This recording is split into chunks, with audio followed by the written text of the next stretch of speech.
It's How really long were important to you say. in the Emirates hospital and Honestly, we were there for a night, but because of how crowded it was, like, and partly because some of the doctors we were with specialize in primary care, not mm, emergency. So we, after the first day, we transitioned to, I think it's okay saying it's Dar Sultan, which is one of the government hospitals mm. in mid Rafah, if you will. And how long did it take you guys to get there because of all the crowdedness and maybe the checkpoints and from the So, Emirates to the to Dar Sultan? so it took us about like 10, 15 minutes. Okay, cool. The thing is, it would have taken you 12 minutes walking. Rafah is a very small place. I realized once I was there. Hmm. Um, we could have walked from Emirates to Tal Sultan, right? But part of the thing is, like just for safety reasons, we have to stay in the ambulance. We have to. This is another thing, by the way. Um, we had a lot of meetings throughout our stay there, before our stay there. Probably now after we'll have some meetings with the WHO folks. And so one of the things that this is their doctrine, right? That they have set to every team going to Gaza right now. Like they're up to date messages that okay, you can't go outside where you're staying. You can't go outside the hospital. Um, you can't move anywhere in Gaza without informing us. And so they have like an online form and everything, where basically what they do is because again, hospitals are bombed. Um, Ambulances walking the street are bombed. There's a curfew, by the way, from Maghrib to Fajr. Um, any like it's been fully communicated that any car driving after Maghrib, like there's no hesitation in bombing it, It right? becomes a target. Um, yeah, it is very much a target. And like once we had to drive after Maghrib, right? Oh. And it's a very terrifying experience.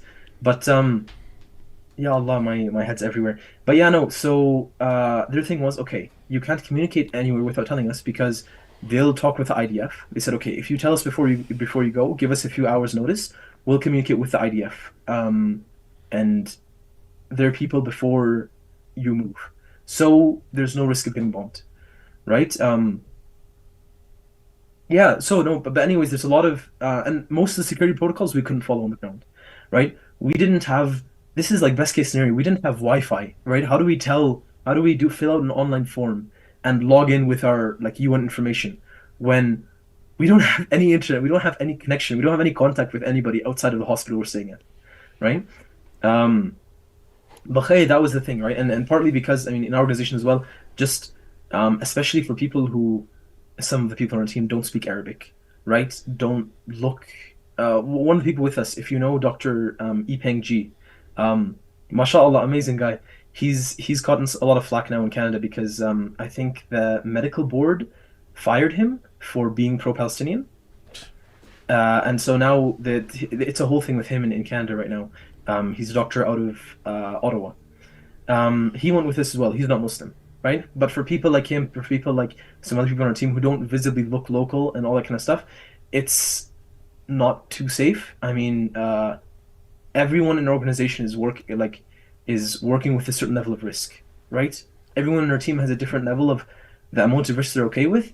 So for certain things, we need to, ensure that we're doing things that everyone's going to be comfortable with on our team. But khair, yeah. So when we moved around, we're mostly moving with hospitals. Um, okay, I very likely might get in trouble for this. I went out a few times myself, right, or with local Ghazan without in a car, right, just to see the streets of Gaza, just to visit the masjid. Yeah, I'm gonna get in trouble for that. But officially, no, you don't move anywhere without a car. But yeah, no, Emirates and Tal Sultan are on the same streets. They're like I forget the meter length, right? But they're on the same street. It's on the same street with the same masjid. Dar Sultan Emirates. So So do you, alhamdulillah, it is wasn't too there bad. how so since you're already there, is there like a special security check when you get in, or you can just go in, anyone can walk in, or do you go in with kind of like the people from your convoy and you guys like meet somebody? Like how does that work, and like what happens when you go in and what do you see? So right now, yeah, this is a funny thing in Gaza as well.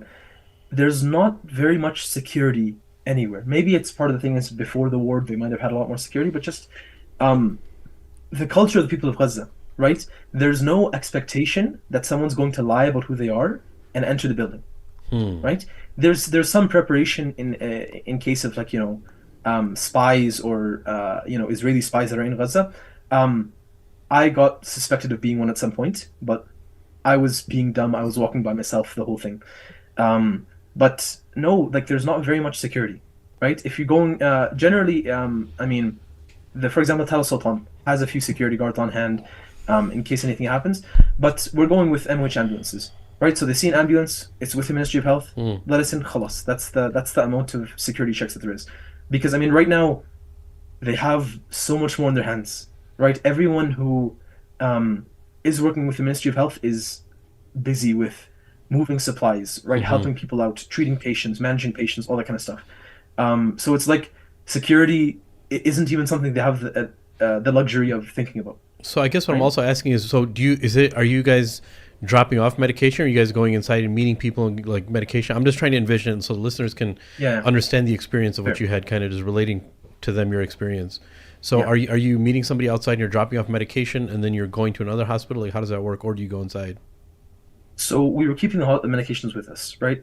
Just because, again, I guess like for medications and aid, you need to have some kind of security protocols.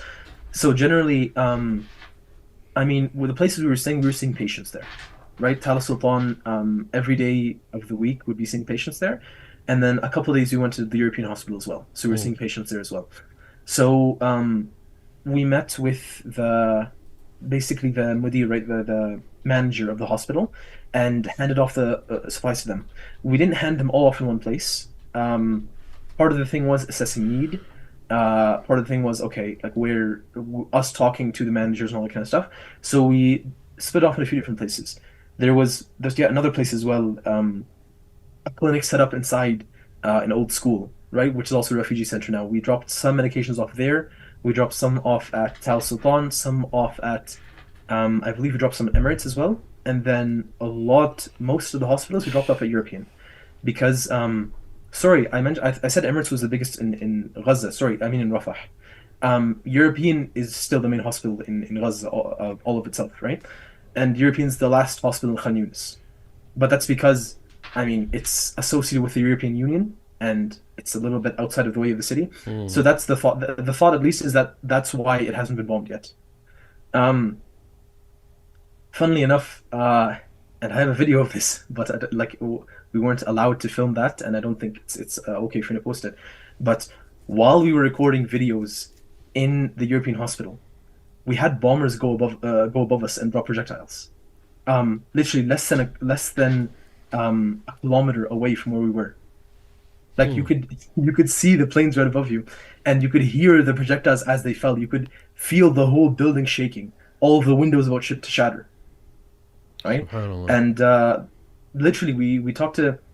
That was when we were meeting the manager of the hospital then, and the crazy thing was, okay, I'll mention one story really quickly. When we were there at the European hospital, and we were meeting with the manager, we had a rocket strike right above us on the general complex of the hospital. Um, I don't know where it is. I don't know if one of the other buildings was hit or. And by the way, all the area around the hospital was refugee tents, right? So no matter where it's hitting, the rocket killed a lot of people. But and we were there meeting the manager. I was sitting next to my mother, and we heard the bomber come over. And at this point in our last few days, bombers were constant, day and night. It's a very, very eerie sound. I still can't get used to the sound of planes anymore, just because I'm reminded of the bombers. But this bomber was really, really close, and then we heard something drop. Right, there's a whistling sound to the rocket, and then we had about 3 or 4 seconds. And I was just looking at my mother, like, astaghfirullah, I hope that if that happens again, I'll say the shahada. But Wait, you don't have time to your mother think. was with you?